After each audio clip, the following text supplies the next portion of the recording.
Mais uma vez, Dr. Ricardo Batista respondendo as perguntas enviadas ao nosso site www.interatividade.net, nesse bloco Imóvel e Construção. Dr. Ricardo, o que é direito de propriedade? Bob, direito de propriedade é tudo aquilo que a pessoa pode usar, gozar e dispor.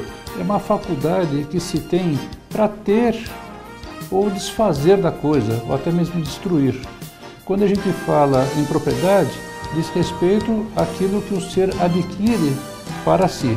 Se nós falarmos em direito imobiliário, ou seja, propriedade imobiliária, aí o titular, para se ter como proprietário, deve estar devidamente matriculado como senhor possuidor, proprietário no registro de imóveis competente.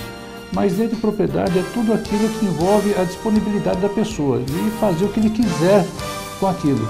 É um direito perpétuo, porque o direito de propriedade é um direito que vai até o momento que a coisa existe. E ele pode se desfazer a qualquer momento. Então a forma, a modalidade de se desfazer aquilo também é tudo faculdade daquele que se tem como proprietário. Então o direito de propriedade é todo esse conjunto de normas, de fatores que diz respeito à coisa, disposição e até desfazimento. É esse o direito de propriedade. Qual a diferença entre uso capião e ocupação, doutor?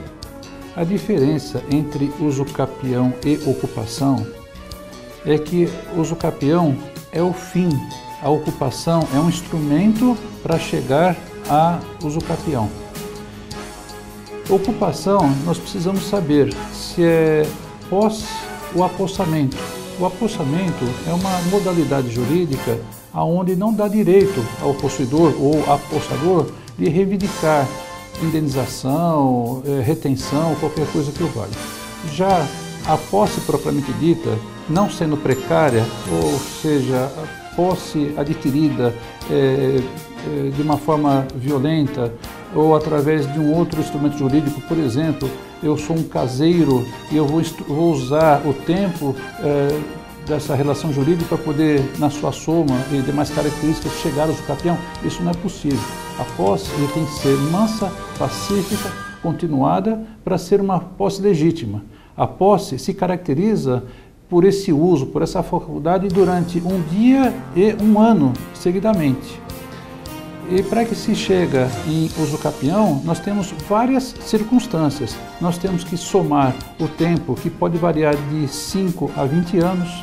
Nós precisamos fazer requisitos, comprovar requisitos, como por exemplo, continuidade, uso pessoal, introdução de benfeitorias. Então, para se chegar ao uso capião, não basta apenas a ocupação, ela tem suas peculiaridades, mas o uso capião é o final. A posse ou qualquer outro instrumento jurídico associado à posse é um meio para se chegar a uso capião. Doutor Ricardo, um dos nossos telespectadores fez a seguinte pergunta. Meu pai morreu e foi feito o espólio. Minha mãe quer vender a casa e quer me dar mais que a metade do valor da casa. Eu gostaria de saber se entra como herança neste caso e se a Receita tem direito a retirar alguma coisa. Essa pergunta é bastante interessante, porém ele é bastante complexo. Nós precisamos dividir em etapas.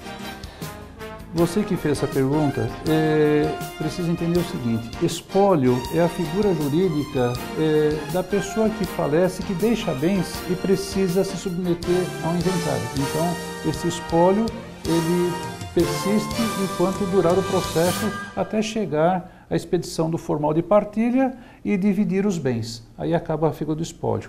Se é possível fazer a transferência para você mais do que 50%, é possível sim. Eu quero crer que 50% para você significa que você é o único filho. Nessas condições, você recebe metade e a sua mãe está recebendo a outra metade. Pois bem, nesse aspecto, para se fazer uma transferência maior desse direito, é preciso que haja uma doação, uma compra e venda, qualquer instrumento de transformação desse direito do espólio até chegar num outro particular. Então a herança chegou em 50%, um pouco a mais, venda, doação, qualquer outro instrumento. Pois bem, Se a Receita pode intervir, pode sim. O leão participa toda vez que há uma transmissão imobiliária da seguinte maneira. Enquanto a transmissão da herança, nós vamos falar em imposto de transmissão causa-mortes, em razão do óbito. No entanto, essa parte a mais, que sobejar esses 50%, nós vamos ter que fazer o cálculo do imposto de transmissão inter vivos, ou seja, aquilo que a sua mãe está transmitindo para você. Então o leão realmente participa. Esse cálculo é diferente em razão da pessoa falecida e da pessoa viva. Então essa cota de participação vai sofrer um cálculo diferenciado, mas é possível sim transmitir. E o leão, infelizmente, vai participar disso. Mais uma vez, muito obrigado por ter respondido as perguntas dos nossos telespectadores e você pode continuar enviando seu e-mail para o site www.litoralatividade.net.